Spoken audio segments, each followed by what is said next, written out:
Out of control. Yeah, the bar brawl to stop themselves from being sent to Boot Hill. That was back when people would say, you're going to Boot Hill. Which Boot Hill is in reference to when there would be like a war or something. Like, essentially they would, I think, put everybody's boots, like, you know, there's so many people that died that their boots would be sticking out or something. I don't know. That I don't know. I think that's completely wrong, actually. I think it's a cemetery in the Old West. Okay. It was called Boot Hill. Like...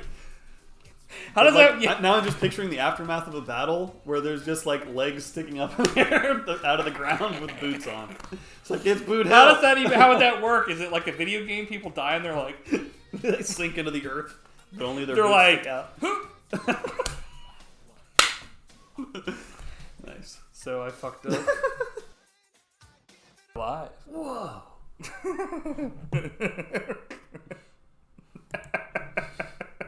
How's it going? I don't know why, like, every time you do that, like, usually I'm, like, fine, but for some reason I'm, like, you did it this time and I wasn't expecting it. What's that from again? It's from that Adam Sandler skit. Yeah, that's right. The Keeper. He's going off to jail. Whoa. It's going good, man. This is the 77th episode of the Bloody Shots podcast. Can you believe this? We've been doing this for 77 episodes. This is your week, though. Matt week. I'm glad it's going good for you, because I feel like I've been hit by a truck. Mack Truck Turner. Well, that's of your own making. Yeah. But Weird Watches this week is what? Fridays. And as you already said, what's the feature presentation? Truck Week. Truck Week. This reminded me of, I wonder if that's what they based kind of the name on. In Gears of War, they had, what's his name, Cole Train or whatever? Oh, yeah. Could be. Maybe not. So the taglines for this week is, I was actually surprised there were taglines for Fridays. Okay, I need to, like, make sure the audio is working. It is. I'm always scared that, like, what's going to happen is we're going to record an entire podcast and then we won't have audio. Yep. But anyway, so Fridays, here's the taglines. We have rated F. I agree. I don't know what the rated F for, I guess, funny? For fucked? You never want to have a tagline or a title that, like, sets you up to be... Well, it's also, like, what does that mean, rated F? There is no such thing as rated F. The new Late Night Lunacy from ABC. Rated F for funny. It's like, okay, dude. Truck Turner. We've got Skip Tracer, but not the Fuzz. He's tougher. I had to look up what that is, but once I watched the movie, it made more sense. Skip Trace is like somebody that, like, it's another word for, like, a bounty hunter. Mm-hmm. That's what they call them nowadays, essentially. But if you jump... If you skip bail, he'll trace you down. If you jump bail, you're his meat. That can't be an actual tagline. Yeah. I was like, what? Slunk meat. Black, bold, and bloody mean. It's like, that must be like a UK one. Yeah. Bloody mean. He's bloody mean. Blimey. Bloody mean, baby. You telling me you're black, bold, and bloody mean? No, you, baby. Have you gone bloody mean? If you jump bail, you're his meat. It's like, what? Yeah, as always, the taglines are always like, what? So, yeah. I guess, do we have anything else to really talk about before we get into nerd news? Nerd news? I guess not. Yeah. Okay. What do we have any, Michael Bay or James Cameron Nope. rants this week? Should I go first? Yeah, go ahead, man. So mine this week is about a bunch of, like, CGI artists are protesting and, like, complaining about their treatment by Marvel Studios. Oh, wow, I didn't hear about this at all. I guess they're being overworked and, like... Undersexed. Not... That's why they create vaginas on screen. But apparently, like, the deadlines are so unrealistic that they have to work super long days and they can't, like, really deliver, which is why the CGI in those movies sucks so bad. Oh, that's Korea. I've heard that from, like, not only like that kind of stuff, but just artists in general when they're all kind of like you said, overworked. It's sad. common practice for superhero films to often have characters not actually wearing their costumes, so they have to create them digitally. This came up, I guess, in the new Thor movie. Natalie Portman has that CGI helmet. And I'm like, really? You can't take the time to just make a helmet? To make a helmet. That's ridiculously... I bet they CG'd, like, because in the trailer there's a part where, like, you see the back of, like, Thor and he's naked. I bet they CG'd him naked. Yeah, I think there's probably no way that so much stuff. Naked. Like there was one where Spider-Man was kissing the girl. I don't know if he was kissing Green Goblin. They CG, but he was kissing a guy dressed in green spandex, and they like digitally put the actors made the actors kiss. It's what? Like, yeah, that's weird. That's why those movies are so janky. That's so weird. But yeah, it's just an example of like laziness. That must have not been one of the newest ones because like fucking. I haven't seen any of them. Yeah, that's weird. But the real problem is they're making tons of money. People love them, so it's not gonna change. Just like Avatar. A what? Avatar. Oh yeah. Like you said, just like a batter. He's making tons of money. Well, that's true too. Yeah, I mean, that's pretty sad. There's no accounting for taste. It's just money. Mm-hmm. So we already reported on this on a previous episode, but Stallone's I didn't even know what this is about until recently, but my news articles are just movies I'm kind of excited about, which doesn't happen all that often recently. But this one's coming out on August 26, 2020, this year on Amazon Prime. But it's it's kind of interesting because it stars Sylvester Stallone, and he's like a reclusive neighbor in the fucking movie, and there are people that maybe think that he's like a old superhero that like was reported dead like years and years ago. So he might have to come out of retirement to like save the city or whatever because things are going really bad without him around.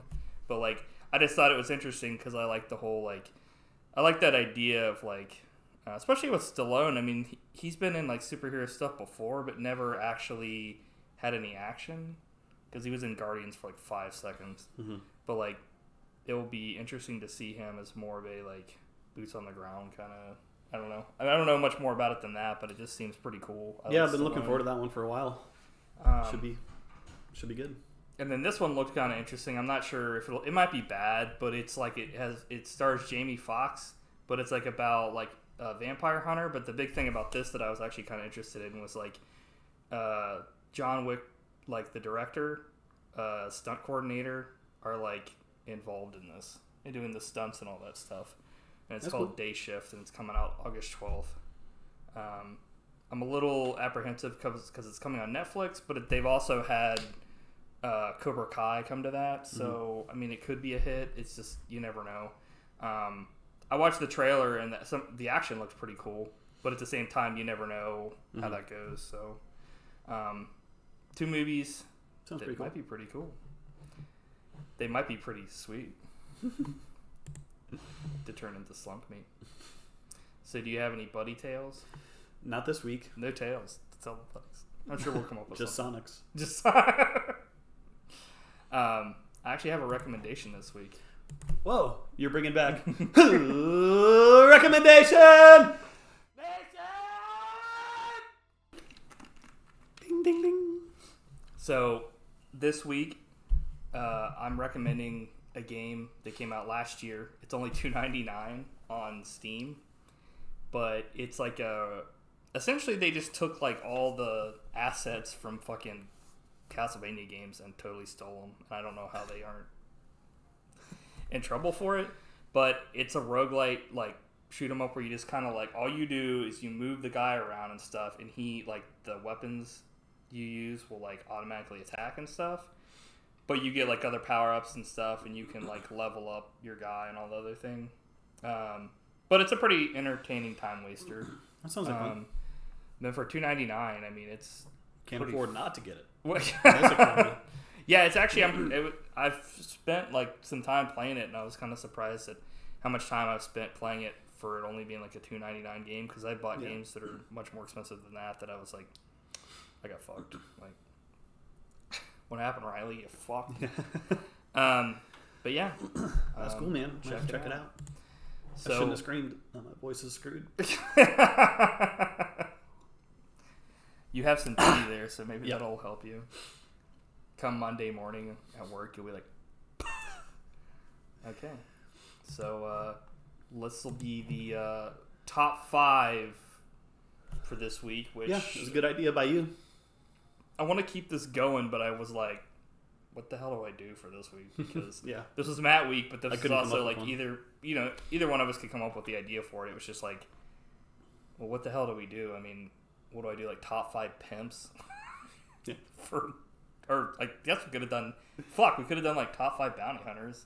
But how many? This is better. Yeah, I'm like, Boba Fett, Dog the Bounty Hunter. Yeah, Cad Bane, like just a bunch of Star Wars guys. Yeah, it's like, this week it's top 5 skit comedians. So I guess, I mean that's kind of like the whole thing for me was like. They could have gone on to do stuff later on in their life that was like really cool and stuff, but they had to have started off like on a skit show at some point. Yep. So we will go ahead and start with number 5. Do you have yours in order? Or? No, they're not in order. Okay. Mine are like, I don't know. Mine are like, this is top 5, but it's one of those deals where like these could be interchanged. So, anybody that makes the top 5, they're really good. But But I guess we'll have to go number 5 anyway, so... All right. Go ahead and... what's your number 5 since it's Matt? My number 5 is John Ennis from Mr. Show. He's like the glue that makes that show, like holds it together. Because a lot of times he plays kind of the straight man. But I think he's the dude who like he played the nanny, remember? And he slapped the hell out of David Cross in that one sketch. It's been so long. You'll know him if you see him. Okay. But I think he's really great. Like, obviously, Bob Odenkirk is a genius, but I think John Ennis is, like, the underrated star of that show. It's been so long since I've, like, seen... that dude. He's, like, the Daryl Hannah of the show. I just think he's so funny. I thought he was pretty good, yeah. And I like Jay, but only for his politics, and not for his... Just kidding. The dude that stormed the Capitol or whatever. What's his name? Jay. It's Jay something. Yeah. It's Jay Ennis. It's his bro. It's funny because Tom Kenny was on there too. Like the guy that does SpongeBob's voice now. I mean, obviously he's known for that, but he was on the show for a long time. So if you want to see SpongeBob say some fucked up shit, watch Mr. Show. I have number 5 as Bob Odenkirk. Nice. From his Mr. Show characters and his appearances on Tim and Eric. That's why he makes the list for me. Yep. A true genius. A true genius. And he's now doing, like, more serious roles, too. So, number 4. Number 4, so I've been watching lots of Kids in the Hall recently because they came out with a new season. And that's the show where, like, I can't figure out which one's funnier because each one is... hilarious. Yeah, they're like a troupe that like all 5 of them are great. Yeah, so they're like all 5 like knock it out of the park. But if I had to pick, I think Bruce McCullough is probably the funniest of them all. Like, I don't know. It was hard to pick, but I had to pick one of the kids. One of the kids. Bruce McCullough. Bruce McCullough? Can you explain to the folks what a Bruce is at home? So I have number 4 is Tim Heidecker and Greg Turkington. Nice. From Never Breaking Character on the ongoing On Cinema universe. Hardly ever. Yeah, hardly ever. So the one time when Tim was like almost like dying trying to keep a straight face. It definitely happens like in the earlier seasons. There'll be like... But... I'm glad you picked Tim because I had a 6. I couldn't narrow it down. I have a sickness. I have a sickness. It's called Tim fever. Oh, man. All right, number 3? Yes. Yes. Number 3. Will Sasso from Mad TV. Nice. And Vine. Oh, yeah. He was like the greatest Vine artist ever. Which is saying a lot. Saying nothing, but I love those Vines. Literally, it was the same thing every time. He would do something and then like a orange would come out of his mouth or lemon or whatever. It was a lemon. It's like, but he's great from Kenny Rogers. He would always do Steven Seagal impressions. And he was Curly on Three Stooges, the movie. He did a Hulk Hogan impression and a bunch of other stuff. Yeah, he's great. He's a big wrestling fan. Him and I think Bret Hart hosted on SNL or not SNL, Mad TV at one point, and he like beat the shit out of him or whatever. And like, I forget what her name was. She was like black lady on there. Do you remember what her name was? It was like I don't remember. But like she was one of the main cast members, and like he beat the shit out of her and Will Sasso. That's funny. But my number 3 is Chris Farley. Nice. He's on my list too. Back in high school, every time like he did a skit on SNL, like everybody was talking about it the next week. Yep. So he was like, I think that was the last time that he was, SNL was kind of in the forefront of like, they'll still do funny stuff every once in a while, but like every week it was like must-watch TV. Yep, like you couldn't miss it. Back when The Simpsons was like must-watch TV. Mm-hmm. So, number 2. Number 2, John Cleese. Number 9. Nice. From Monty Python. He's my favorite. I mean, they're all great. Yeah. But John Cleese, like, just the funny walks, like that will never not be funny to me. Yeah. He's a legend. He was the best Q. Actually, yeah. Monty Python is, what's funny is I didn't have them here at all, but I think it just slipped my mind. It wasn't because if I would have thought of them, I would have put them on my list. But like, yeah, they, back in the day, we watched like Monty Python and the Holy Grail like a fuck ton. That's still my favorite comedy of all time. It's definitely like their best movie. Yeah. Because I've seen all their other ones, but it's like, Life of Brian gets way too weird. Like, not weird, but it's just kind of like long in the tooth. It's like, okay, this isn't really too serious. But yeah, great stuff, man. All the other ones, like you were saying, like it's like Kids in the Hall. It's like they're all great, but it's like everybody has their own favorite that kind of like stands above the rest. Number 2. I'll never forget when we watched Monty Python the Holy Grail, that scene where he's like running in the distance. Yeah, I think that's a classic scene. One of the biggest laughs ever. Yeah. It's so funny. Yeah, that and then the preceding slaughter of innocent people. Oh, man. Number 2 for you. Number 2 is Norm Macdonald. Nice. From his work on SNL, Weekend Update, which I think he was like the best. I'm glad you picked him. I was going to pick him because I think he's the funniest person I've ever seen, ever. But I don't consider him as much a sketch comedian as like just a hilarious writer and stuff. Yeah, I kind of cheated. My list isn't exactly like... No, it's not a cheat. I've been given the pass. Yeah. A lot of these, what I did was like, I would be like, okay, this person deserves, like, for what they did on, like, maybe a show. Because, like, to me, it's like, I like sketch stuff. But, like, when we were talking about earlier this week, it's hard for, like, I don't really like it as much as I used to. So, I kind of weigh their stuff afterwards. And, like, from his SNL Weekend Update, which he was really good. So was, I think the guy that came before him. I forget what his name is. He had him on his podcast. But, Dennis Miller? Dennis Miller was good, too. But it was, like, something Neely? Or not Neely, but I don't know. I'll remember it sometime. But Colin something. Colin Quinn. Maybe. Yeah, I don't know. I fucking don't know. His Conan appearances and like his stand-ups to his like podcast before he passed away. Yeah. Is just if you type Norm Macdonald into YouTube, there's hours, hundreds of hours of, and it's all hilarious.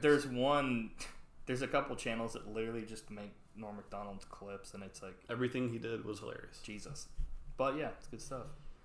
I have some honorable mentions here. Do you have any or no? Yeah, I had a couple. Chris Elliott, because he was technically in one season of SNL.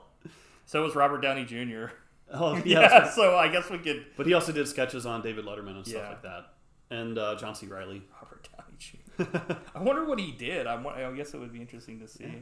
He's like, man, one day I'm going to be Iron Man, mini-me. What was your other one you said? John C. Reilly. John C. Reilly. Even though he kind of only played one character in sketches, but still, he's hilarious. Yeah, I'm trying to think. He pretty much only did Steve Brule, I think, on those shows. Yeah, I guess you're right. Bob Odenkirk kind of did a lot more for that show. Like, he definitely came along and helped them big time. I have some honorable mentions here. from SCTV, Harold Ramis, Rick Moranis, and Dan Aykroyd, which Dan Aykroyd also went to SNL, but he started off on SCTV. Definitely all for Ghostbusters. SNL, I have Phil Hartman, Dana Carvey, Steve Martin, John Lovitz, I loved him, Adam Sandler, Kristen Wiig, and Tina Fey. And then Key and Peele, both Keegan-Michael Key and Jordan Peele. Yep. Both not only for their work on their show, but like, you know, doing awesome work in like the horror field, and then also kind of branching out into other stuff. Peele he's like one of the best horror directors out there now. And Keegan-Michael Key, I still think if he was in action movies, he would be like the next Bruce Willis. Yeah, he's legit. And then I had all the Kids in the Hall. So, and then... it's hard to pick one because they're all great. And then Tim Robinson from I Think You Should Leave is another notable skit. When all's said and done, he may be the greatest of all time. So, what's your number one? Chris Farley. Nice. Yeah, there's no denying Chris Farley was like a legendary. Yeah, and I wish like if you hear the stories about how unhinged he was, like just in normal life, like he was a total maniac. He seems like just like a character or like a nice guy, like me or you or something. I think he had his demons, like he only hurt himself. He's a demon seed. But that's like I mean, you hear that about he was like not malicious, like John Belushi too. It's like somebody that thought they weren't good enough when they were like on top of the world. It's like when Dave Chappelle had the Chappelle Show and he like just ran off to like Africa because he like couldn't handle it and shit. It's like, or didn't think he was good enough. It's like, so for me, I don't know, like. I thought long and hard about this, and this could be wrong. It's an important decision. And it could be right. This is going to go on your permanent record. The winner of this contest will get a permanent boner. But number one for me, Mike Myers, but only because I had to factor in Austin Powers and Wayne's World. Yeah. His skit work isn't the best, but it spawned like Wayne's World and a bunch of other things. Austin Powers and Wayne's World, classic. Pretty much anything after that's been kind of shit, but But he's never my favorite. But he did have one sketch on SNL that like we would always quote growing up, where he's like, "You know, my name is Simon." Yeah, he's like a little kid or whatever. Do troll rings. Come and do drawings with me. I'm sure that's one that everybody thought was the worst too. I can't believe you didn't pick anyone from the cast of Fridays. As we move into weird watches. That was a great. Yeah. You did a good job, and that's why I didn't do a good job picking this because it was a brutal watch to get through. Well, that's okay. And I didn't even pick the right. I didn't even watch the right episode. Like I did so little diligence, and I didn't even realize I wasn't. I texted Matt, and I was just like, "Dude, I can't believe this. Episode. They had Kenny Loggins on it or whatever, and you were like, Like, I think I watched the wrong one. It's like, so not only did you pick this, you failed. I don't know. You fucked everything. I dropped the ball. But then I told Matt, I was like, this is actually a good idea because this is going to give us 2 separate episodes to talk about, essentially. So we get double the price of admission, or you do, not us. But that just makes it even more clear this show sucks because we watched 2 episodes and they both sucked. Spoiler alert. So let's talk about what the fuck is Fridays. That's what people were asking. It was ABC's attempt to compete with SNL. Yes. With the sketch worked just as good as the Chevy Chase show. A late night live comedy show that aired on ABC from 1980 to 82. And I'd always known about it because a lot of the people who worked on Fridays went on to work on Seinfeld. Yeah, I would assume so. They fucking were like, they had to have a hit after they shit the bed. So... And I know my dad always talked about it and how it wasn't good, but at least it had like every day he'd be like, Matt, so just so you remember. He's like, good morning. Top of the morning to you. As a reminder, Fridays. Good morning. He's like, good morning. Good morning. Their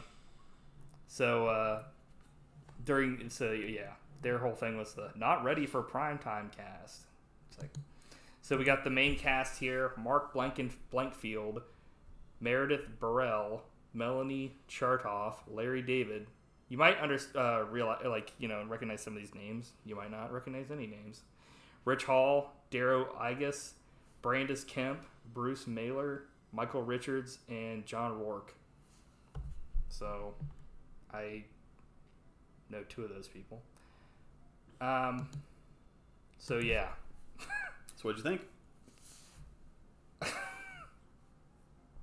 thought it was just kind of lame more than anything. It wasn't like it didn't offend me. I wasn't like pissed watching it or anything, but it was just kind of like, because it's one of those things too where, like, I mean, comedy is subjective. Like, I mean, the people we put on our list, people might be like, "These people are they're not funny at all," but you know, and it's you know, I think comedy is the hardest thing to get right, because when comedies, if you do, like, when sketch comedy is right, or stand up, or just comedy in general is right, it's great. But when it's horrible, it's like the worst form of entertainment ever conceived. It's like watching like fucking Hostel. Yep, it's a chore to get through. Yeah.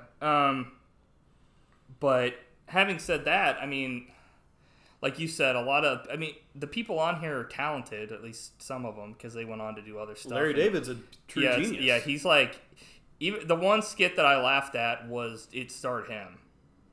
And most of the other skits he was in, he was like a background character and didn't do anything. Yeah, so I'll tell you about my episode. He was the star of 2 sketches. Mm-hmm. One was brutal, horrible, but the other one was the one sketch that I actually liked, and it was him and Bruce Mahler, who he was the rabbi on Seinfeld. Remember him? He's like, I was talking to someone. Let's call her Elaine. Remember that dude? I don't watch Seinfeld as much as you. I mean, I've watched. He played a rabbi on Seinfeld, okay. And in the sketch, both he and Larry David were rabbis. Okay. And they invented a form of martial arts that was just for rabbis called matzoi.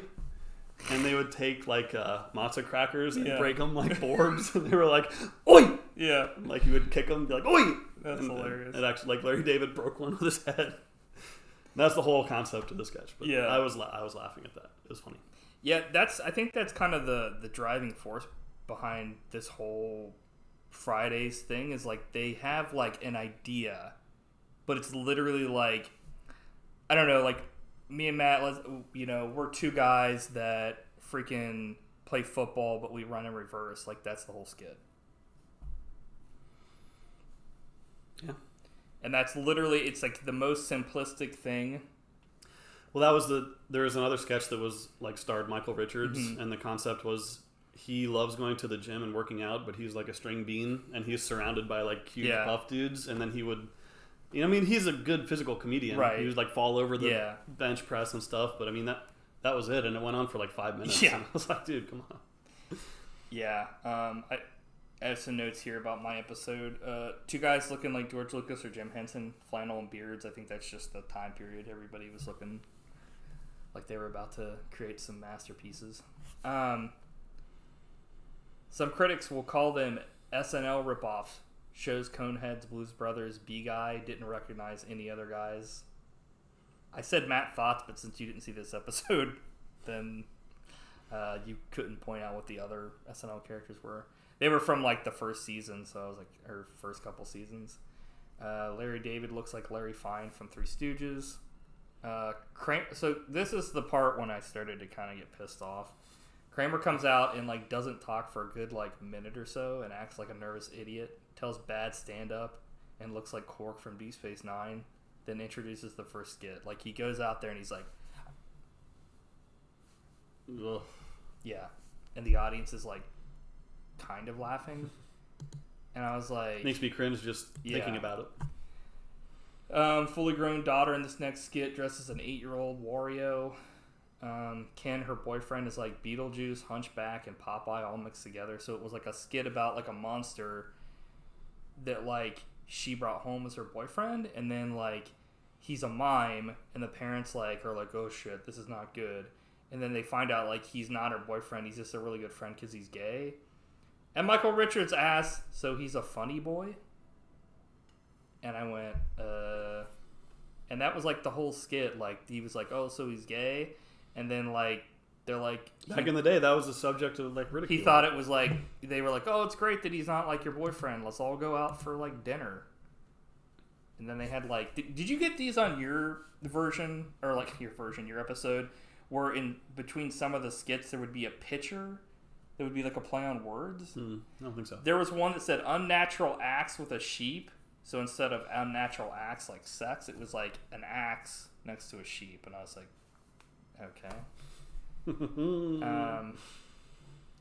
They weren't trying to be like SNL, but they have like a news update. Right. It's the exact same format. Jimmy Carter threatens nuclear force on the Olympic Committee. Jimmy Carter is going to put a blockader on the Soviet Union and make Rosalind a real woman. It was a lot of like at the time stuff. Yeah. So what? You had. So you had Kenny Loggins as your musical guest. Did you enjoy the musical stylings of Kenny Loggins? It was funny because it said he performed 2 different songs on the episode, but he only performed 1. So oh, really? I don't know if they cut it for the. Could be because I had Boz Scaggs and he did 2, and that was like probably a quarter of the show was. Yeah. They literally had him perform twice, but the episode was only like an hour long, so it wasn't like SNL where it's like 2 hours or more. Are you a big Scaggs head? Are you Boz boy? I think. I'm sure he's fine. It's been a while since I've really. There's one song that I like. It's like the Lido Shuffle. Okay. Lido. Whoa. Oh yeah, that's a great one. Yeah. But he didn't play that on the show. I was waiting for all day for the Lido Shuffle. Yeah, I think that the ones that Kenny Loggins played, I didn't really know too much either. But I mean, it's also Kenny Loggins from it's like the 70s. It's like this is like fucking 1,000 years before I was born. So. They had a guy do a Woody Allen impression on the news update. I'm sure that wasn't cringeworthy. Yeah, he didn't get nominated for an Oscar, and he was kind of pissed because he had already like got a date fucking for the thing, and she was in high school still. I was like, good lord. Yikes.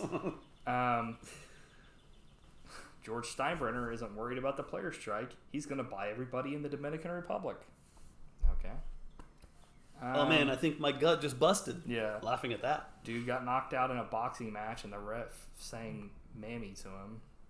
I don't understand that. Was that autocorrect issue? No, that was it. That was what happened. That was not an autocorrect. He sang like the ref. They have a picture and the guy's like laying down and they have a black ref and it said that he sang "Mammy" to him and I was like, what the fuck does that mean? Okay.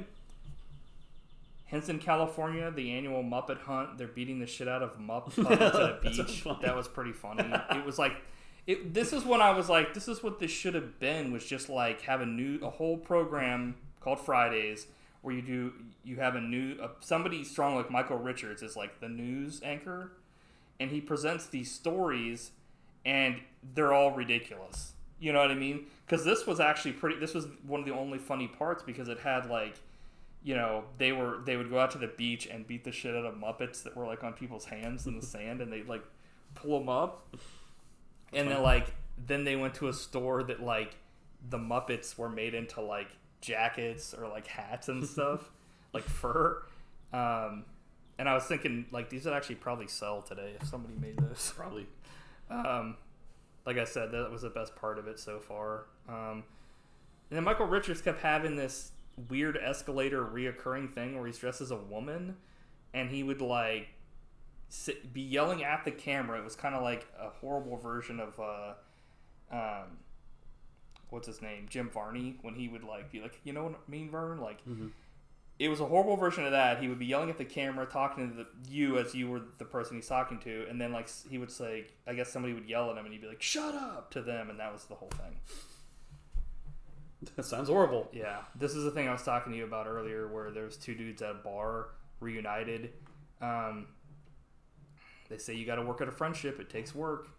They're talking about their love life, and the whole thing about this was like they would be drinking like beer or whatever they were drinking, and they wouldn't swallow and it would just come out of their mouth. That actually sounds hilarious to me, but maybe I need to see it. But that was the whole thing.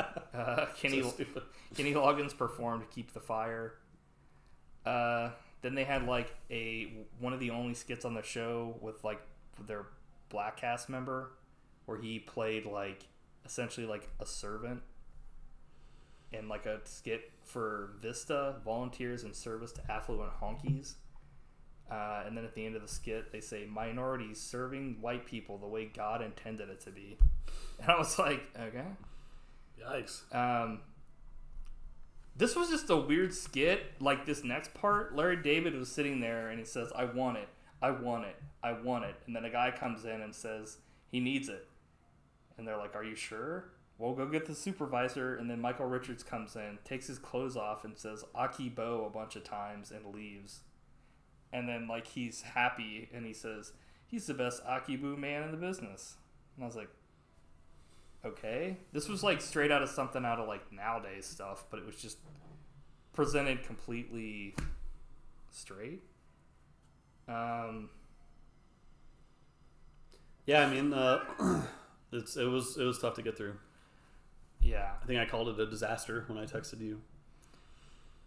This was actually the only, like I said, the only one I really laughed at was the one with Larry David, where like this guy comes in and he wants surgery. And he's like, people keep ignoring me. And like Larry David's essentially talking over him and talking to his secretary. And then eventually she's like, you know, I want to look like a celebrity. And he's like, that's a big job. He's like, who'd you have in mind? He's like, I want to look like Howdy Doody. And Larry David's like, freaks out. And he's like, are you kidding me? Do you have any idea what you're talking about? You don't know the first thing about being Howdy Doody. And it was like, he was just going ape shit. And then he finally like turns him into like Howdy Doody. But the really funny part was like, when he finally did, you never saw his face. You just saw like the back of his head. So he was like a life-size puppet walking around.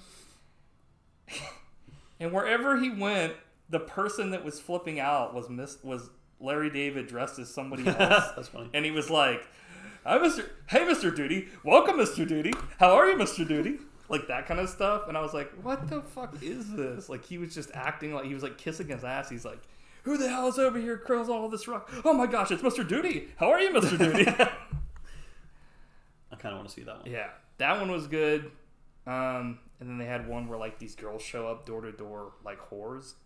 And they're like, are your wives home? They're like, no. And he's like, do you want to have sex? And then they were like, and they're thinking in their heads, and it's like, I don't want to do it all together. What if I laugh? What if I'm gay? And then one person's like, they'll know. And I was like, what? So then they're like, our wives are coming home soon, so they leave. And it was like a whole thing where they were bragging about being like, you know, they were going to have sex with all these women and stuff. But then like when the women showed up, they were like, no. Yeah. Overall, it's interesting. I'm personally not really, like I said, a sketch comedy person anymore. I don't really watch SNL. But back in the day when I was younger, like, you know, when like Chris Farley was on and Adam Sandler and all that stuff. I don't know. It was, I think it's also like comedy's definitely different as it like different time periods. Like comedy's different now than it was in the 70s, than it was in the 80s, than it was in the 90s and the 2000s. So it's like, it was definitely, you know, interesting to see what, I don't know if people thought this was funny back then, even then, because like if it only lasted for 2 years and, you know, your dad and my dad both were like, yeah, it was not that great. It's like, maybe it just wasn't good in general. I think that sums it up. Yeah. Interesting, but I wouldn't go out of my way to watch it if I were you. Yeah, I'm glad we watched it, but I'm one and done. Like, I'm not going to spend any more time watching Fridays. We're two and done, actually. Yeah. Separately. Okay. Are you ready to move on to the feature? Yeah. Truck Turner Week.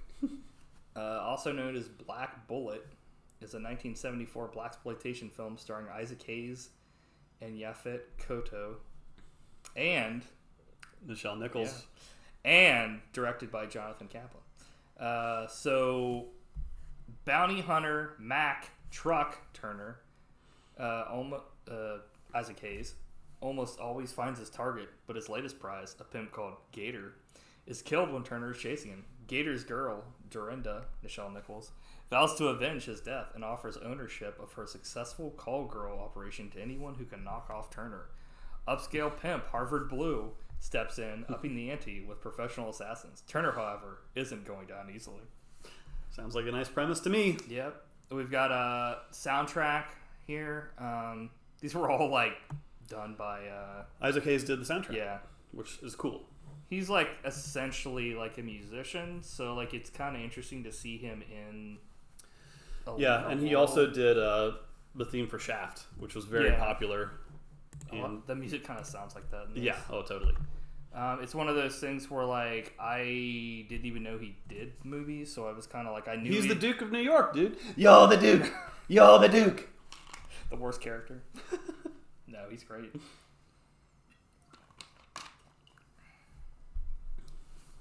But he's not really a lead role kind of guy. Like, he was in that. Probably most known for Chef on South Park. Yeah, especially now. Yeah.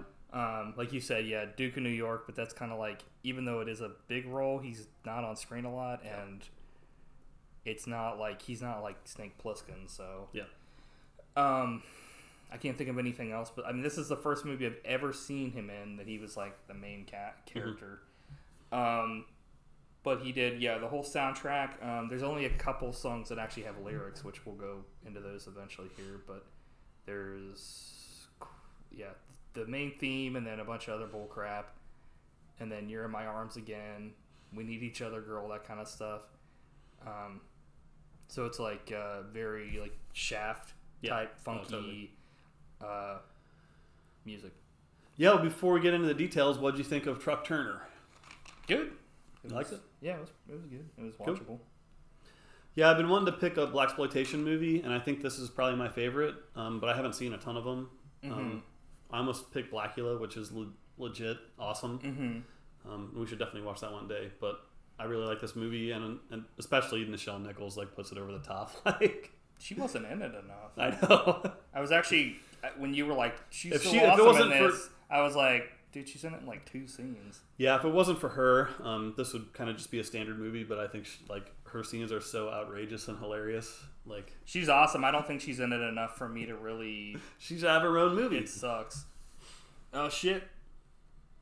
35 months resubscription from Trav. He says, "Nice, sup, Sully." Not sup, Mike. He says, "I say sup in return." Everybody knows that Matt's the workhorse of this podcast. That's not true. I just show up and talk. That's good enough. You do the legwork. I like your full denim suit, just like in honor of truck. Yeah, I was about to say. I wish I had a denim trench coat. Well, you would have had to have stitched together a bunch of shit because he's got like a Frankenstein version at one point. I'm like, what the? I have a note about that, but I just said it. Dude, these credits are like blood red in this film. It was giving me a fucking hernia. I was like, wait, how would I get a hernia by blood? You're like, I'm like, my ass. My favorite, this theme over the opening credits is so funny because the guitar is like going totally out of control. Did you notice that? Yeah, and he like, it's funny because he's like, it's like he almost was like, I'm gonna give this one lyrics, but then he gives up in 5 seconds. He's like, baby, and then it's like, okay, well, because it sounds exactly like Shaft. Yeah. I want. It's like, okay. Yeah. He's a one shit wonder. Sleeping with his gun. He's always on the job. You pissed on my shirt. My last fucking shirt. Enter cat abuse. Actually, there was no cat abuse. I thought there was going to be, but he didn't. He just took the cat outside. I like how he called his cat a son of a bitch. Yeah. I was like, as a case is a foul-smelling character and a gross son of a bitch. I was like... Except for he doesn't say that. So I am replacing certain words with other words to not say racist things in this because there are some words said. General, we've got a couple of guys here. Bounty hunters. Here we go. And then like essentially the white general at the base was being like a total racist piece of shit. And then like he says, go play with yourself, redneck. And they shot off a tire, but then the guy that shot off the racist general guy has to fix it because he found out that they were telling the truth. And it's funny to see. He's like, well, you gotta fucking, that was a pretty elaborate plan by Truck to like, because he needed a new left tire, like, to know that they would shoot the right one. But it worked. Yeah. At the case, his coat looks like a bunch of denim that was sewn together. Yeah, we talked about the Frankenstein thing. The reason why they're here is because they're picking up like a guy that was in the service, like I guess in the army or something. and he is like a bounty, and they're picking him up and taking him to jail and stuff, but they're like kind of harboring him, and he's like, this guy that they're going after like raped a 13-year-old girl, and they're like, how do you think it would look if like it comes out that you're harboring a child molester? And the guy in charge like is like, it's like, it's so different than today. That would have been like, they would have been like, who cares? I did it too. I just have a note. Good Lord with the racist talk. Proceeds to show Isaac Hayes beat the ever living shit out of the racist child molester. I mean, that's pretty much the point of this movie, is to like get the satisfaction of Truck Turner like beating the shit out of somebody. Exactly. But I did love how he does the Captain Kirk punch, where he like locks his fists together. It was like, yeah. It was like a very wrestling kind of move. It was like, what? But that came about because he, like, the guy not only is a child molester, he's a fucking straight up racist, because he was the most despicable character possible. He was saying some like straight up like racist shit to him, and his partner's like, "Don't do it," and he's just like, "You're dead." So Isaac Hayes walks down the women's prison line, and they all start whistling at him, like, "Yeah, baby," and he's pretty much slunk meat in this scene. And the prison guard is like, hackling bitches. Yeah. And I was like, bitch weed. But it was funny because they were all doing that. But like later on in the movie, Truck's like, how do you like being like, you know, hit on by like butches and stuff? And I was like, because apparently she's been hit on by other women. So I guess either they must be bi then, a lot of them in there. Because, so, yeah, like we said, Truck's girlfriend is in prison because she's like a kleptomaniac. She's going old school Winona Ryder here. Yeah. We've got his bail bondsman, like the guy that's his boss. He's smoking a cigar, and it looks like somebody ran it over with a fucking car. It's like flat as shit. Did you notice Charles Cyphers, the dude who's in his office? Do you recognize him? Yeah, the white guy? Yeah. Yeah, he was like... He was in Halloween Kills. Yeah, he was going fucking, Sheriff Brackett. He was going nuts. He's like, man, I can't wait to be in a horrible film. And Halloween See our Kills. previous episode. Oh. No, I'm just kidding. Nobody's telling you to cut her loose. Just cut the bitch's hands off. I'm like, Jesus Christ, that's worse. What do you think of Isaac Hayes' acting? I don't know if I've ever seen him act before. Yeah, he's pretty... He's a little jovial sometimes. Oh, I like that. He's like, but I don't know. What's the word, like stilted or something? Yeah. Like stiff, maybe? And he's kind of got like a mealy mouth sometimes, or marble mouth. But he's like so charismatic and just like fun to watch. Marble mouth. He makes up for any shortcomings in my mind. He's like Marble Man. I really enjoyed. Marble I enjoy Madness. him as an actor. What do you think? Yeah, I agree with most of He's what you stiff. said. I think that he definitely has charisma. He's almost got like... it almost feels like scenes when he's smiling, he's just like almost like not even acting. He's just like... It's kind of like in Out for Justice, where Steven Seagal was like, you believe what she said to me? And he's like laughing. It's like kind of nice to see that, but it happens a lot in this film. Yep. Towards the end, though, it doesn't really happen at all because he's like straight up It's business. pretty serious. I like him. I think he could have done more acting. I don't know how much he did. If he did more, that's great. But I just know him from being kind of like a musician and somebody that like, you know, did like soundtracks and like, you know, music, kind of like Quincy Jones and stuff like that. And yeah, I think I really know him from this movie and The Duke. Yeah. Not sure what else he did. So, I feel like Isaac Hayes and Alan Weeks have real chemistry in this film. It's like watching two pals hang out. So yeah, I love the scenes like you mentioned of them just kind of like joking around for a little bit. It's very natural. Yeah, it was kind of like John Leguizamo and Bob Hoskins from last week. It's like, even though, regardless what you say about the movie, it's like those scenes are like the part where you're like, okay, I see something here. Great. Get him to the Greek. I enjoyed the there's a decent car chase in this. Yeah. I love how there's like the stereotypical thing where like they keep smashing into stuff, or like people holding a thing of glass and like they smash through it. But then there's one part where like a Jewish guy has a shopping cart full of bagels.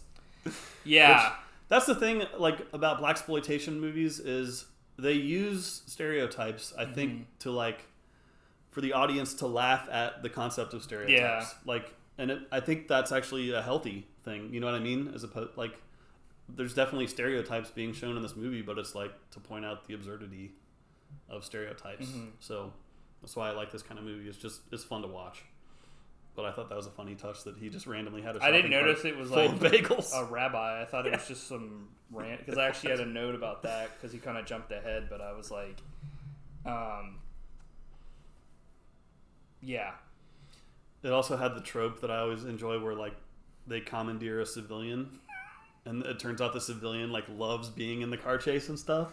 Kind of like Rush Hour 3, remember when they like taxi driver? They lied to him and said he was going to be on like the news and like he was going to make front page and all this shit, so he was all down for it. They did get pulled over because this whole movie Isaac Hayes is like ripping on his friend for like driving slow. And he's like, come on, punch it. I want to see what this car can do. You know, because it's his wife's like new car. And instantly the police like catch him. Like, whoop, whoop. And the police officer wants to see his license. And he says, damn, this is an ugly picture. And it's like, Jesus! Gator's a piece of shit. People smoking while they're getting their hair done. I'm like, that's kind of stupid since it's like super flammable. But yeah. So the car chase, like you were talking about, chasing Gator, he's dressed like a freaking clown or something. Clown. Yeah, I had the bagel thing. So I put like what is this fucking Paperboy or something? Like an AVGN skit. There's like random things being pushed into the street that would never be in the street to begin with, and like Gator hits every single one of them. And at one point his back door falls off for no reason. It's like, see how many things you can hit, but it's really, he hasn't missed a single thing yet. Like you were saying, it's good fun to see all this. He rolls out of his car and it like Abbott Hayes over like a 2-foot cliff. Abbott Hayes, no! Then he runs into a water plant. And then he runs back out and takes their car. And he's like, that was pretty That was funny. A cool chase. I enjoyed them running through that water plant. It's like a unique location. Yeah. For a chase. Like you said, they hijack the guy. And hold him at gunpoint. And then he pulls like a Out for Justice, Richie style, and he goes into a bar. I thought the same thing. And he was like, stop him and I'll give whoever does it money. But he like gives him money beforehand. So who do you think would win in a fight, Isaac Hayes or Styx from Out for Justice? The Stick Master. I don't know. Who is easily defeated by Steven Seagal. I'd have to see the power level of Steven Seagal versus Isaac Hayes. Because as he is the world's best stick fighter IRL, but Steven Seagal put his ass to shame. So I think that Isaac Hayes would probably beat Steven Seagal IRL. So, but I don't know if he would beat Styx because Styx could beat Steven Seagal IRL. So I think you nailed that analysis. Scientific. Scientific to the point. Do you think we'll reference Out for Justice in every episode going forward? I don't know how it keeps happening. It's like an overarching thing. It was a movie that I started out hating, but then I ended up loving. It's funny because everything about that movie is best when Steven Seagal isn't in scenes, but it's also great when he is because he's an idiot. Out of control. Yeah, the bar brawl to stop themselves from being sent to Boot Hill. That was back when people would say, you're going to Boot Hill, which Boot Hill is in reference to when there would be like a war or something. Like, essentially they would, I think, put everybody's boots, like, you know, there's so many people that died that their boots would be sticking out or something. I don't know. That I don't know. I think that's completely wrong, actually. I think it's a cemetery in the Old West. Okay. It was called Boot Hill. Like... How does that? Yeah. Now I'm just picturing the aftermath of a battle where there's just like legs sticking up in the air out of the ground with boots on. It's like it's Boot Hill. How does that even? How would that work? Is it like a video game? People die and they're like they sink into the earth, but only their they're boots like stick out. Nice. So I fucked up. I was like so confident in my fact that I was making up on the fly. If I'd known this was Truck Turner, you'd have to pay me more than $50, and he made them all take their pants down for some reason. I don't understand what that was about. I don't either. He's like, take your pants down so everybody knows that Truck Turner whooped your ass. I was like literally? Go to Duke to get info about where Gator is. So the Duke goes to Duke. Ah, that's true. The Duke is Scatman Crothers. That's also true. He's like an old retired pimp. Oh, that's right. But yeah, like he's like a guy that still has connections to the. He's essentially like the Godfather of Soul. Or wait, James Brown. Yeah, he's like live in America. It's like greatest intro of all time. They hang this one guy out the window to find out like where Gator is. I feel like that's definitely like a trope for sure. So let's talk about the shattering scene. Do me a favor, call the cops. What do you want the cops for? Pulls a gun on him. Ah! The guy that the worst acted scream I've ever seen in a movie. The guy that was holding like a glass water jug. Yeah, which I was kind of shocked at because nowadays when you see you don't even see that anymore. But back there would be people that would deliver water. But this was way early. Like, where the fuck was this being delivered? Yeah. But this guy's walking down the street and he's got an office water jug that's glass, and he's like, "Fucking call the cops." Why? It's unintentionally hilarious comedic timing. Pulls the fucking gun on him. The guy instantly drops it. Like, whoa! It's like, why? So, so they make love here.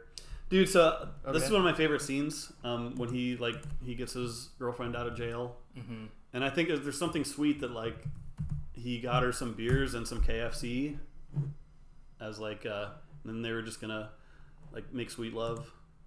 Yeah, because she's like, "Where's my flowers?" And he's like, "I got you a thing of beer." And she's like, but that KFC looked so delicious, and I actually noticed that when they were eating, it was actually steaming. It was so fresh, and I've never wanted to eat fried chicken more. When I watched this movie, it looked so. I don't delicious. remember any fried chicken. But... They had KFC, and they were starting to eat it before the love scene, and it looked really good. The problem is now I can't remember which one of these is which. Okay, I think it's this one. Okay, so cue. They're making love. Isaac Hayes starts singing his song that he wrote for this. Alone again, at last again.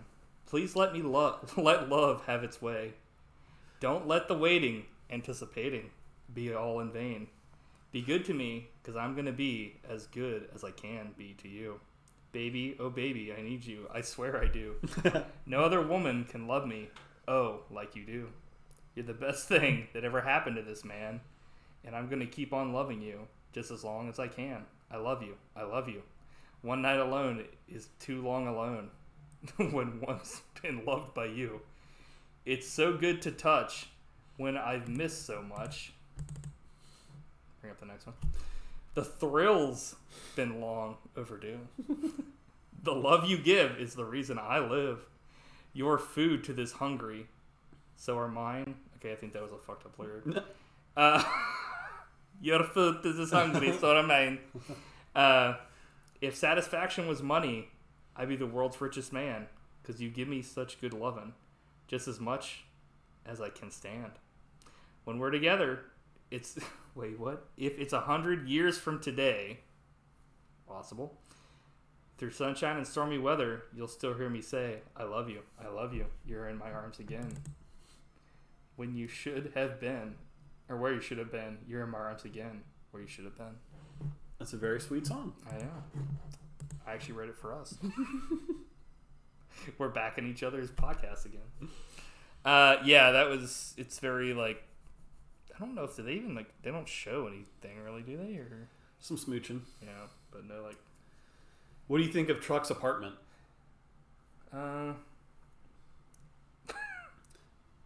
It's what it is, I guess.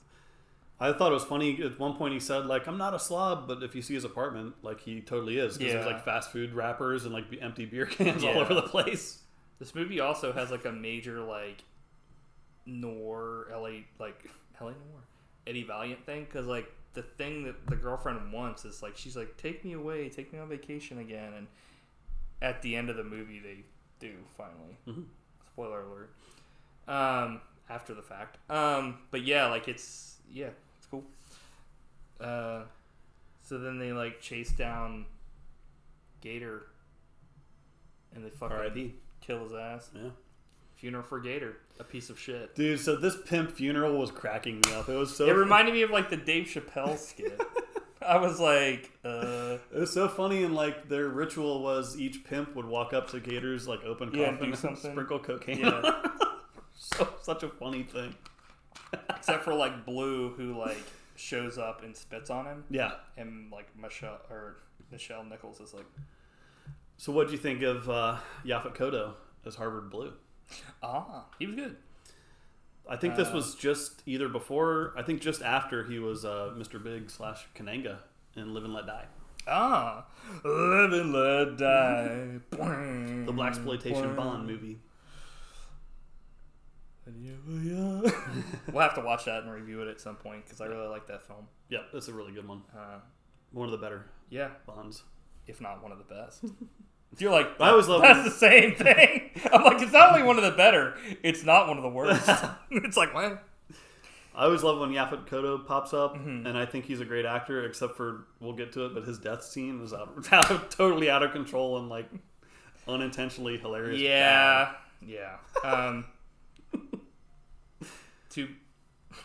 Those two bitches that left, they better learn to sell pussy in Iceland. Because if I've ever seen them again, I'll slit their fucking throats. I was like, Shakespeare couldn't have done it better. Yeah, I agree. What the fuck, dude?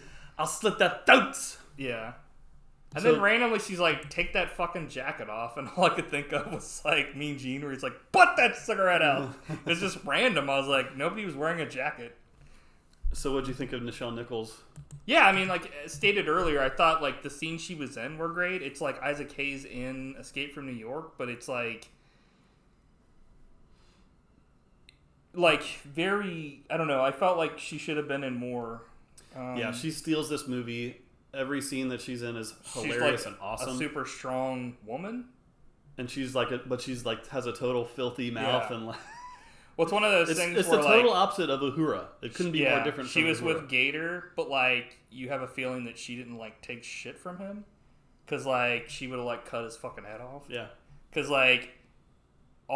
she's the survivor and he's dead, and they're already trying to like scoop up her women Stable. or whatever. Mm-hmm. And like she's like, you try that shit and I'll fuck up any of you guys. And it was like, she was definitely like in charge. Yeah. So, yeah, she was great. It was just for being somebody that kind of like sets stuff in motion to like happen. Like her and Blue, really, you don't really see them become like the main bad guys until like the movie's kind of almost over, which is kind of weird. But yeah, just more next time. Yep. I'm like, more next time when they make a sequel. So this is where a plan is hatched to put a bounty out on Truck Turner to kill him for killing Gator. Okay, so this is the part of the podcast as usual where I don't understand what this means. Get away from me, you freak. I'm sure that happened in the film, but I don't know what's in it. I don't know. Weirdly, the pimps try to kill Truck himself. Mm-hmm. That happens quite a few times, and I'm like, you can't just hire somebody with all the money you got? Like, hands on pimps. One guy says, Blue says, be cool, pussy, to Truck. Another pimp tries to kill Truck as he goes to feed his cat outside, but it's like, was he just like gonna wait there forever? Like, what if he didn't take the cat out? I'm assuming they just knew, but yeah. Blue is in on it now, and he's bringing the insurance company, which you find out that's like a hit team. They're like a bunch of hitmen called the insurance company. Yeah, we skipped over, or you may have man. mentioned it, but my favorite scene by far in this movie is when Nichelle Nichols shows off her stable of prostitutes to the pimp buyers. Yeah, that happens right before she essentially, or maybe it's after she puts the hit on. Yeah, I think it's after, because she's like, she shows them off and she's like, whoever kills Truck Turner gets all these women, and they made all this money. Yeah. She knows all the facts and their stats. She parades them out this is how much they made that year. Bitch made 37. Yeah. It's there's one that made so much money the people don't even want to have sex with her. I was like, what? I know, but there's another one which I have a question about this. But they said they call her Colonel Sanders because she's finger looking good. Yeah. But my question is, do they really call her Colonel Sanders? That's not a very sexy sounding thing. Colonel Sanders. It's an old curmudgeon white dude. Yeah, an old white guy that makes chicken. It's dude. I love that scene so much. I rewound it 5 times. Colonel Sanders, you're fucking so hot. Oh, Colonel Sanders. Yeah. Maybe they're talking about Colonel Sanders now, where every couple months they'll have a new Colonel Sanders. Yeah. Including Norm Macdonald. Yeah. Callback. Oh. But then there was one line that Yaphet Kotto said that I didn't understand, where he said, "I'm going to be a father to some orphans." I don't know what that meant. Does it mean he's going to kill people and their kids would be orphans? But then why would he be the father? I didn't understand what that meant. Yeah. I thought that maybe he meant I have no fucking clue. I thought maybe he meant he was gonna take in all the prostitutes that died and their pimps were gone. That could be. But yeah, I like the idea though that every person that dies, he's gonna take them in. He's actually a really nice guy. Yeah. So he's gonna essentially have an orphanage, and he's gonna be the dad to all these the pimps. Victims. Yeah, victims. Which there shouldn't be more than one victim if they're trying to kill Truck Turner. And they murder the fuck out of the boss.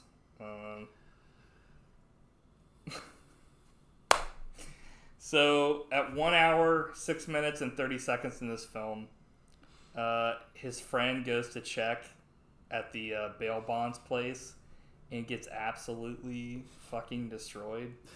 It's he gets shot by a cannon and his body just vaporizes. They open the door blows back, and there's all the insurance guys had shot out that door because they thought that Truck Turner was going to be there.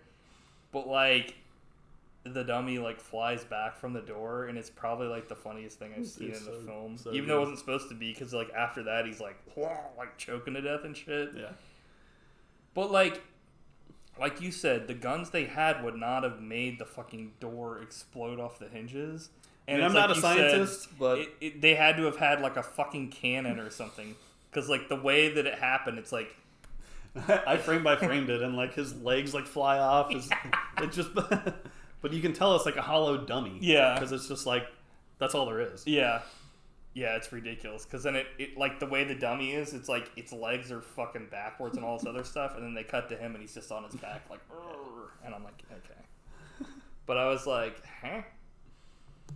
And then they go to the hospital 5 minutes later, and the guy, the boss that they almost killed survived. So it's what? I thought he was fucking dead. So he survived somehow. And then they go back to the apartment, and they fucking hung the cat by its neck. I was like, what the fuck is this? Some bad dudes. Yeah. With rude dudes. So his girlfriend doesn't want to go away to be with her mother, because he's go see your mother, because this is gonna get fucking hairy. And it already kind of has, but she's like, no, I'm not gonna leave you. And he's like, well, let's go shopping then. And he stuffs her purse with perfume and other stuff, and then tells her to go try on a dress, and is takes the tag, and it's I'll go pay for it. And then as she's leaving, he goes to the security guy and is yeah, she fucking stole some shit.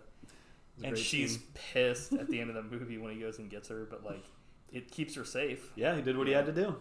I thought that was really like a smart thing. Yeah. Like when you see something like that in movies, I always like that when like somebody comes up. You know he's up to something, but you don't know exactly what until he keeps. What's funny because like there's the cashier and he's right next to her, like putting stuff in her purse, and he's like giving her like the eyes. smiling at her and stuff, and she's like, okay, but it's like yeah, good stuff. She knows he might be up to something, but like, you know.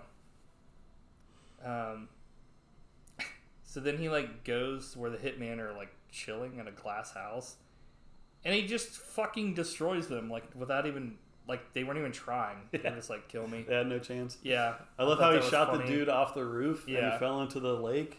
He shot him a bunch of times. That guy was already dead. Yeah, this guy's on the roof and he like like Matt said, he just falls down and then he's just like overkill.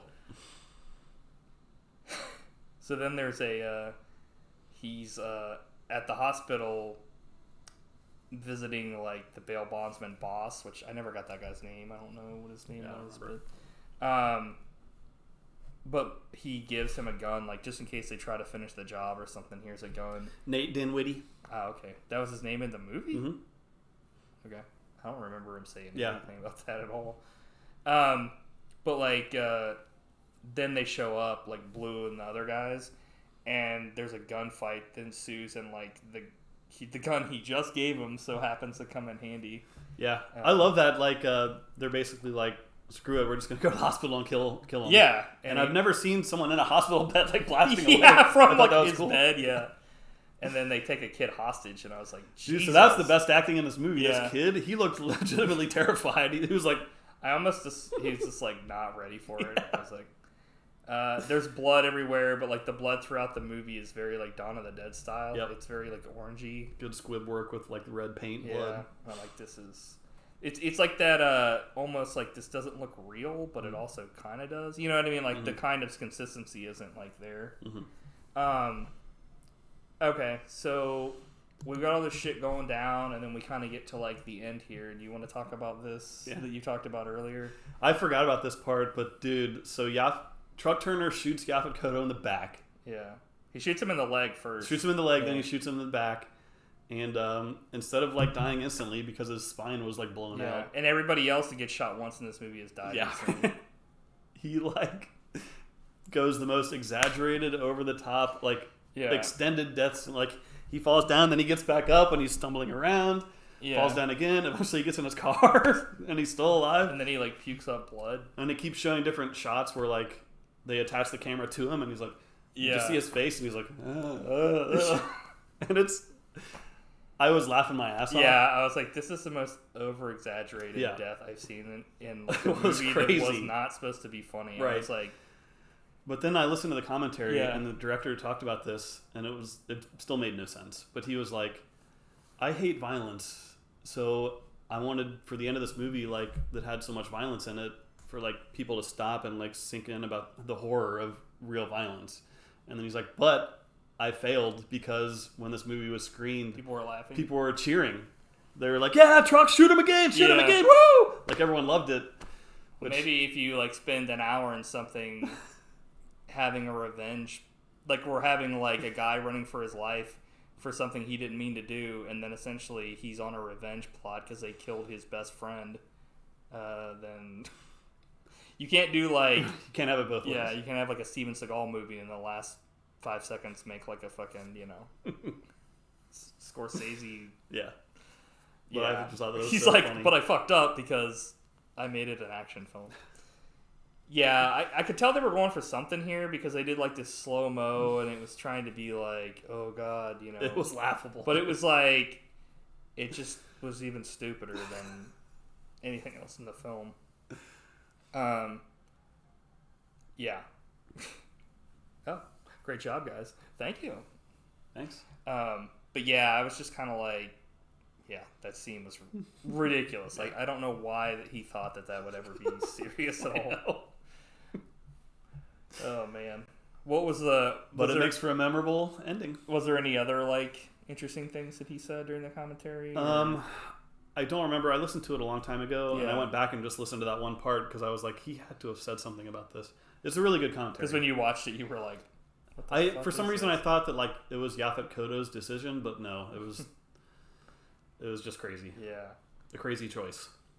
So then, if that wasn't enough, he essentially goes to like Uhura and is like, you need to get the fuck out of here, and just because even if I don't have any, I know what you did, but like I'm just gonna let you go because like fucking you're a woman and I don't want to like fuck around and kill you or something, and like other people are gonna come and try to kill you probably, so like you need to get the fuck out of here. And she was like, I don't believe you, you're not gonna fucking kill a woman. And then she pulls a gun on him and he like shoots her in the squib. Shoots her in the squib? Yeah. Because it was an obvious squib. Yeah, it was like it was weird. It blows her away. Yeah, he kills her. And then I guess he like eliminated the entire prostitute industry in this city. And the entire pimp industry. He killed he killed all the... Yeah. That's why. Okay, I thought you meant... I was like... You're like, and he killed the fucking pimps. I misunderstood. But the problem is, now he's a father to all these children. Yeah. Well, here's the other problem. So he committed mass murder in broad daylight in front of like tons of witnesses, and it's just like, he's fine, no problem.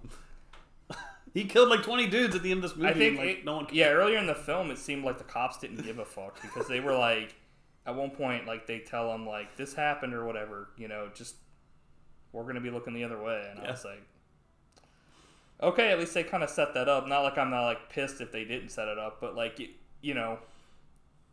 it's one of those things where like obviously like we saw that they shot first, but then he deliberately went after some dudes after the fact.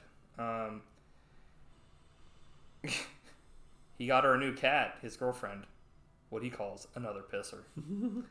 And then that was it. That was like the end of the movie. Like literally, right off into the sunset. Fucking end of the movie. I was like, I actually didn't look into any of the trivia about this. And did Siskel and Ebert review this at all? Or? They did not. What the fuck is their problem? That may have been before they teamed up. I'm not sure what year they teamed up, but it was before they learned how to read and write. Yeah. They were like, meh, meh. And I was like, huh. Siskel and Ebert babies. Yeah. They were like, they make your dreams come true. Yeah. I don't know what else to say about this film. I think we broke it down and talked Break it down. What do you give this film? I'm gonna go 8.95. Nice. I give it a high score. Really like this movie. Yeah.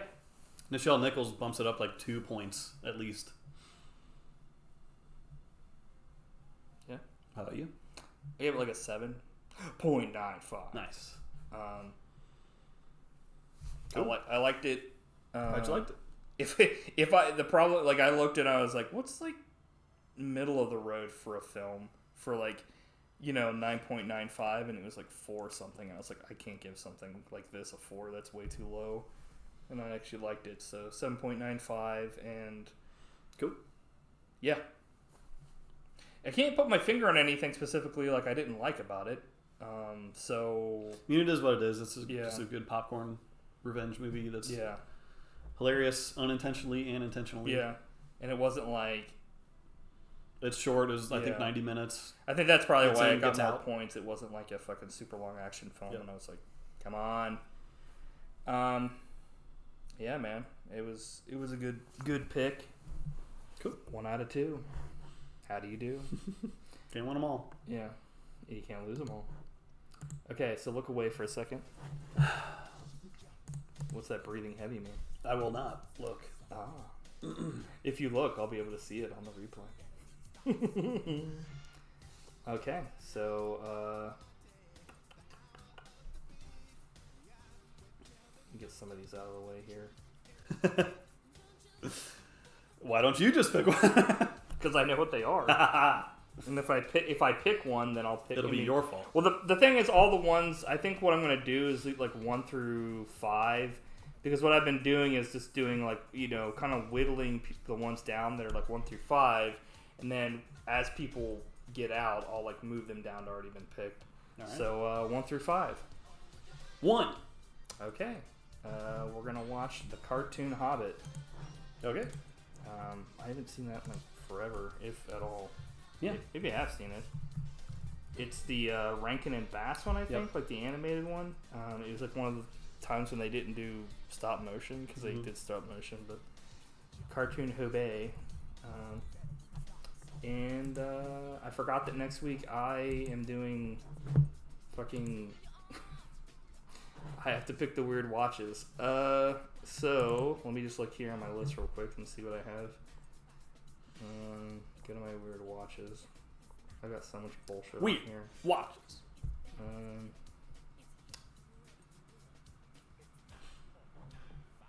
I guess we could try this show, Outer Range. Have you heard of that? Okay, as long as that's actually out, because I heard about it, and it's not on something we don't have, then Outer Range will be next week.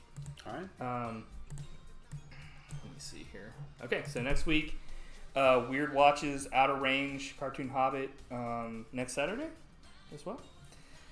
So, everybody, next Saturday, we'll see you then at 6 p.m., and this will be up Monday, as every Monday, on YouTube. Steak Belmont 64. Say hi to us on Instagram and Twitter. And do you have anything else to say, or this is just a wonderful... I have just one more thing to say. Stalling. Bye.